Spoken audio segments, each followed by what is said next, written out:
sait aussi, le gouvernement envisage d'étendre le couvre-feu à avancer à 18h à 10 départements supplémentaires, notamment du sud-est et de l'est, dont le vôtre. Christian Monteil, bonjour.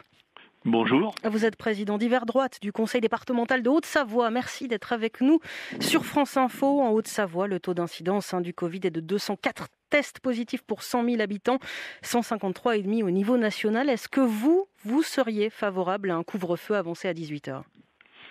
Eh bien, on doit constater que ce nombre de cas positifs a augmenté. Nous sommes à la limite qui peut déclencher ce zonage en rouge. Je dois évoquer le sujet avec le préfet dans la journée.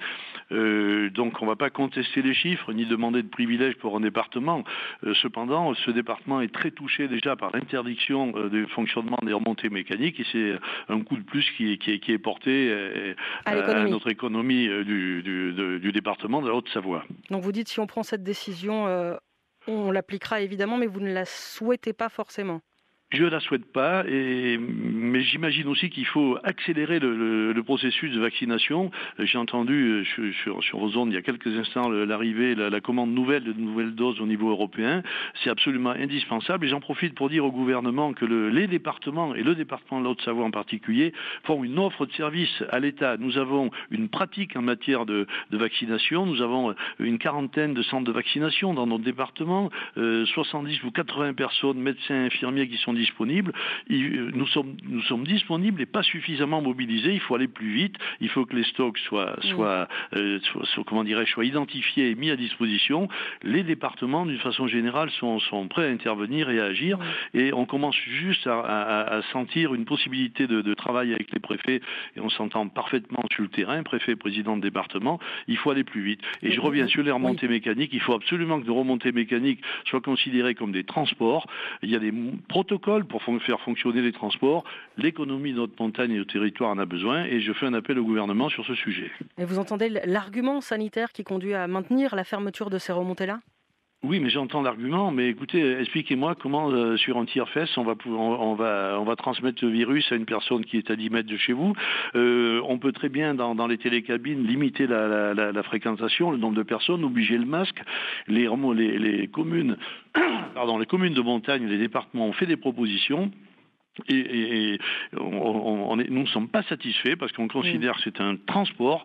Il y a des protocoles pour le transport. Appliquons ces protocoles pour les remontées mécaniques et laissons vivre la montagne qui est en train de mourir. Pour revenir sur cette question de la vaccination, ce que vous dites, c'est nous, département, nous sommes prêts à vous aider, laissez-nous.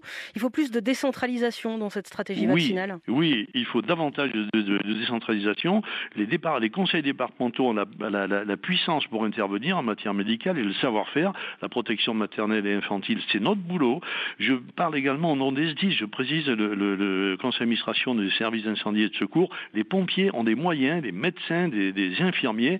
Donnez-nous les possibilités d'agir et les protocoles sont trop compliqués. Moi, je ne comprends pas comment on peut vacciner des centaines de milliers de personnes contre la grippe dans des temps records, en utilisant d'ailleurs les médecins, les pharmacies et d'autres professionnels de santé.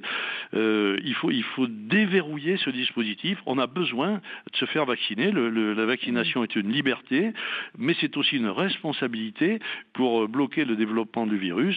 Donc j'en appelle, moi, à plus de contacts et plus d'appui sur les collectivités locales et sur les départements en particulier. Est-ce que vous avez l'impression qu'il y a un changement de braquet là-dessus, que l'État, les responsables de l'État vous écoutent un peu plus et que vous avez l'impression que la stratégie va changer ?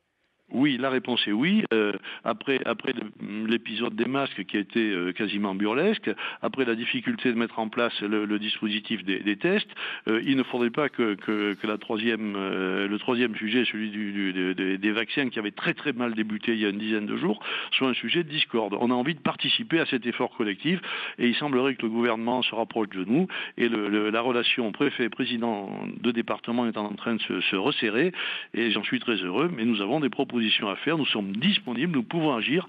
La population qui est intéressée attend, eh bien, nous pouvons aider le pays. Nous pouvons aider le pays, laissez-nous aider, nous, département. Voilà votre appel sur France Info, Christian Monteil. Vous êtes le président d'Hiver Droite du département de Haute-Savoie. Merci d'avoir répondu à notre invitation.